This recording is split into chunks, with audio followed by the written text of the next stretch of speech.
So it's like 10 o'clock at night and my kids are asleep. Well, I suppose it's as good enough a time and place to talk about time management and how you can better manage your time and become more productive and make more art. Ooh, there goes the blood rushing to my head.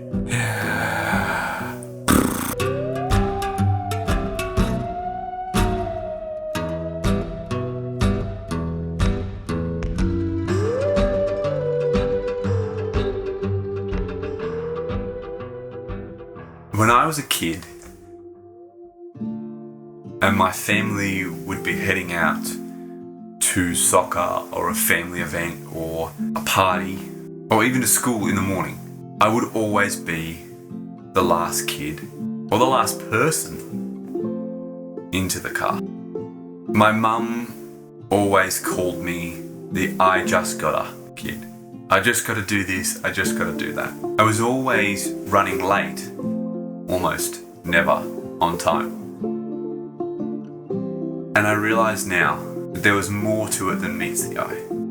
You see, it was partly because I have ADHD and I hyperfocus. And when I hyperfocus, I get lost in another dimension. All of time and space disappears, and I'm sure there's a lot of you out there who understand this. You escape into a world that is not the one that everybody else lives in. You see, it wasn't that I was late on purpose. Punctuality was never my strong suit. But it wasn't because I was lazy or I didn't care. It was because whenever I was told I've got 5 more minutes until we got to go to school, 5 more minutes until we've got to go to grandma's, 5 more minutes until we've got to go to soccer, I wouldn't hear, we got 5 more minutes for you to get changed, put your shoes on and hop in the car. What I was hearing was, I've got 5 more minutes to play, 5 more minutes to work, 5 more minutes to build my Lego or do my drawing. And this is partly because I would hyperfocus and I would get lost, but also partly because I was trying to get every drip out of the lemon that is time. I was squeezing every last millisecond out of that time that I had. And that has always been the case for me, even to this day. And it certainly upset my parents. It didn't sit well with my teachers. And later on in life, it didn't sit well with my employers. So much to the point where I have to turn up, in some cases, 20 minutes early to day jobs so that I am on time. You see, in my early 20s, I discovered that money really isn't all that important to me. I don't value it the way that the rest of the world values money, because I understand a far more valuable commodity, and that's time. Time, when you treat it like money, becomes a whole different game, because really all we have is the present, ourselves, and time. However, because not unlike money, we are not guaranteed all that much time, I find it to be far more valuable. Because money can ebb and flow, but time never stops. And there are so many things you can do to culminate a positive and abundant relationship with time, and so as to master the creativity that you have, and to master the skill set that you want to master. I've cultivated a lifetime of research around how best to spend time, and I'd like to give you guys 4 simple tips to begin with to level up your game on time management. Not only allow you to level up your relationship with time, but to level up how much you can actually create, because we have a lot more time than we realize.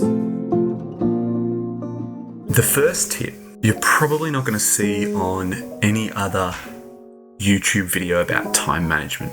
This one's a little bit outside of the box. The first tip is, if you want to be an artist, you're going to have to unlearn what you have learned and let go of the person you have been. Because if you want to be a productive artist, no matter what your situation is, whether you're a parent, a student, still in school, or maybe you're in the corporate world, if you want to be an artist in any sort of capacity, let alone professional, you're going to have to become the kind of person who is productive. You're going to have to become the kind of person who manages their time well. If you can manage your time better, that's the first step to being a more productive artist. Because the one thing I always see people saying they don't have enough of when it comes to learning an artistic skill or becoming the artist they want to be is time. They don't have enough time. And ladies and gentlemen, we all have 24 hours in the day. What you choose to do with it is what makes you who you are. Tip number 2 is do a time audit. If you get yourself a journal and you take some time to do an audit, first of all, do your best not to judge yourself in this situation. You're only going to make it harder on yourself to begin with. The point of this time audit exercise is to take the time to figure out what you might be doing that's taking up too much time, that's not necessary, or it's not necessarily good habits or helping you in the long run in your creative journey and in your creative discipline. And you're going to want to find out where you're actually already doing things that are helping you in your creative discipline. If you want to find more time to work on your discipline and master that particular creative skill that you're looking to master, whether it be illustration, music, filmmaking, you're going to want to find the time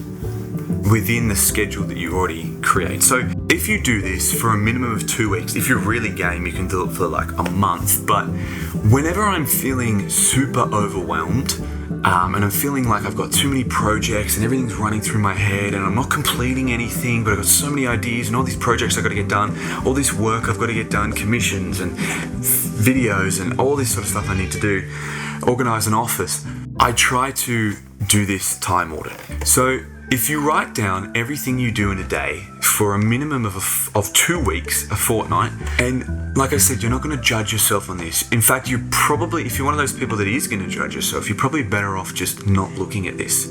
We're not looking at this right now. We're not looking at it until the 2 weeks is up. If you choose to do a month, then, all power to you. Just write down everything you do in some sort of journal, in a time audit journal, in your phone, wherever.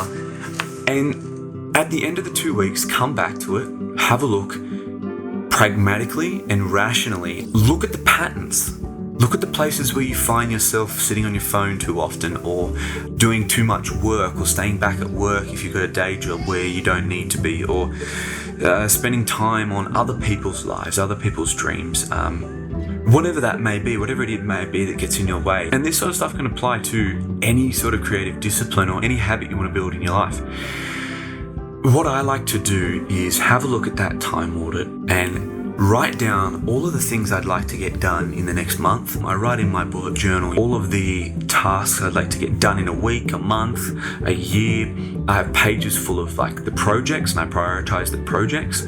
And I look at that time on it and go, okay, I've got time here, here, here, and here that I can do those projects. For this week, I'm going to finish that. For that week, I'm going to finish that. Another important part of the time audit is if you're like me and you've got ADHD and you're neurodivergent and you struggle to understand how long things take, time yourself when you're doing things on how long they actually take you. What I love about Procreate, tells me exactly how long it takes me to do a drawing, so I can go back and I can have a look. Okay, that size drawing I've done, a full body commission took me that long with color and then blah blah blah, and you can actually break it down. I make the file, I make a pencil file, a line art file, a flats file, a colors file, a render or a final colors file, and I can look at each different stage and figure out how long that's going to take me so I can put that in my schedule, so I can use my time audit. The time audit is the first step to making a schedule that's going to allow you to build a habit so that that habit is in place, and the schedule will just help you keep that habit going until it becomes a habit. And then when it is a habit, you're going to need a schedule again to add to it. I know this is a lot of information, but do a time audit in whatever journal you've got. Just write down everything you do in a day and how long it takes you. Tip number 3 is get yourself a morning and a nighttime routine. May I suggest you start with the morning routine. What this does is it allows you to capture the day and get ahead of the day. Now, I wouldn't suggest going too hard on this. Start with a few things like, maybe you want to meditate, maybe you want to get up at a certain time. Just start with one thing at a time. I mean, my morning routine is pretty hectic at this point. It's stacked pretty high, but that is from about 6 to 12 to 18 months worth of stacking new habits every month or so. So just try maybe for a week getting up at a certain time, and then you can start to add in meditation. Now, what's going to help you get up at a certain time is having something to do. I get up and I do my sketchbook. I meditate, I do some yoga, I stretch, and then I get into my sketchbook and I just draw anything. I do some studies, I do a new character, I do some character studies, I do expression studies, hand studies, anatomy studies, whatever it may be. I've been doing a lot of Disney studies lately. Keep yourself a list if that's what you're going to do, but you need a reason to get up early, and you need something that's going to excite you to get up early. Now, if you work early, maybe the nighttime is the time to do this for you when you get home. There's a lot of people who work early tend to finish early. So try to get yourself a morning routine, and if you can, get yourself a nighttime routine. So maybe your nighttime routine is going to be something to do with the fact that you're going to be doing your art at night. So you maybe get home, you have a shower, you have some dinner, look after the kids if you've got kids, then you get straight into it. I get up early to get ahead of the kids. Now, my little girl, she tends to get up pretty early. Like, you gotta get up real early to get ahead of her. So I've built my routine around that. Yeah, tip number 3, try to build a morning and night routine. Don't be too hard on yourself and just stack those habits slowly. If it takes you a week at a time, 2 weeks at a time, it takes 6 months to build a new habit into your brain. So just be kind to yourself. Start with one thing and go from there. Did you subscribe? Press the subscribe button. We do plenty of videos on drawing and how to get better at being a creative person, and plenty more things like time management and learn to be better with your time and create more. Hit the subscribe button and the bell button. So I just did up my office, my studio here, and I put in this cool new feature. It's a magic couch. You watch. All I have to do is take my pen and 1, 2, 3. Tip number 4 is get yourself one of these. This is my bullet journal. Now, you could use a scheduler, you can use any sort of journal, but the only way you're going to find more time to do what you want is if you take the time to make the time. Oh, put that on a t-shirt.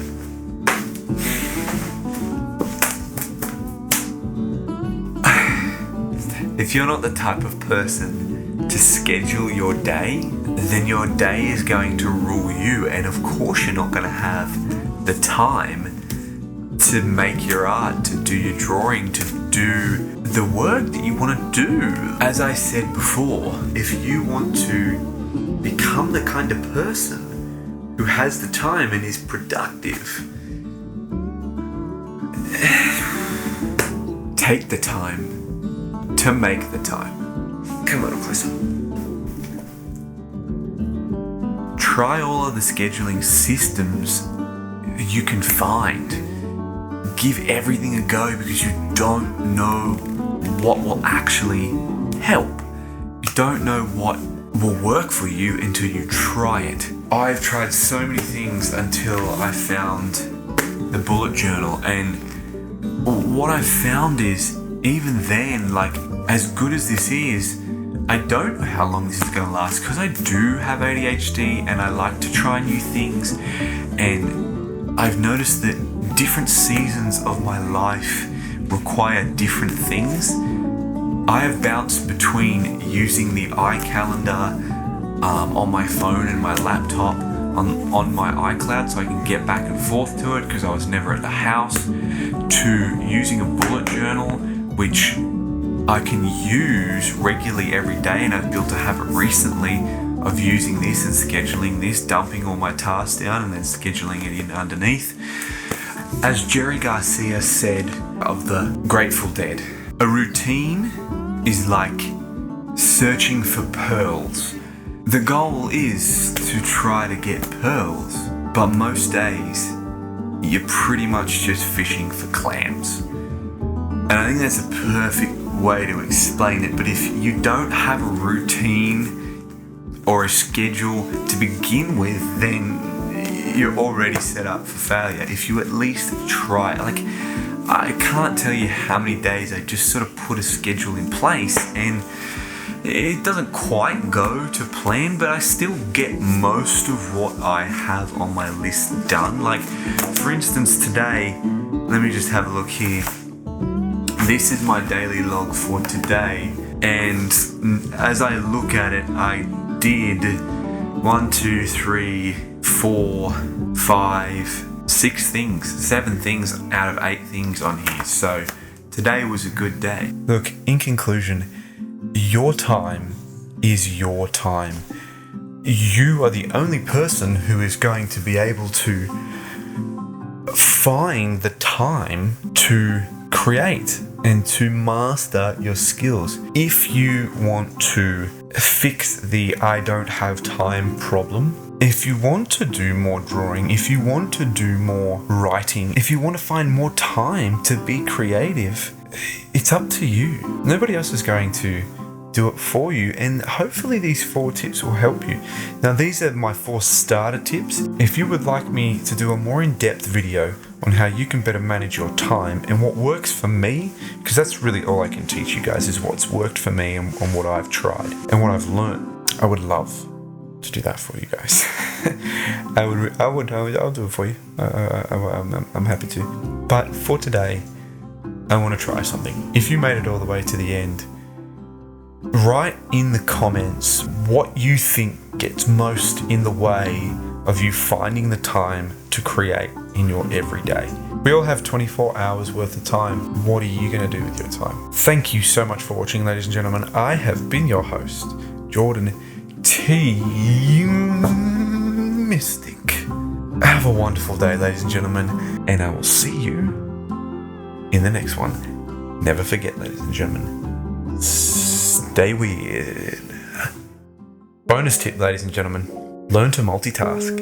I'll do an episode on multitasking if you are interested. But if you can learn to multitask, you can control your time. Telling you, ladies and gentlemen, as a father, I can multitask like no other, and I'm getting better every single day because I'm training myself to multitask. It is an incredible skill you can have, and if you can master it, woo!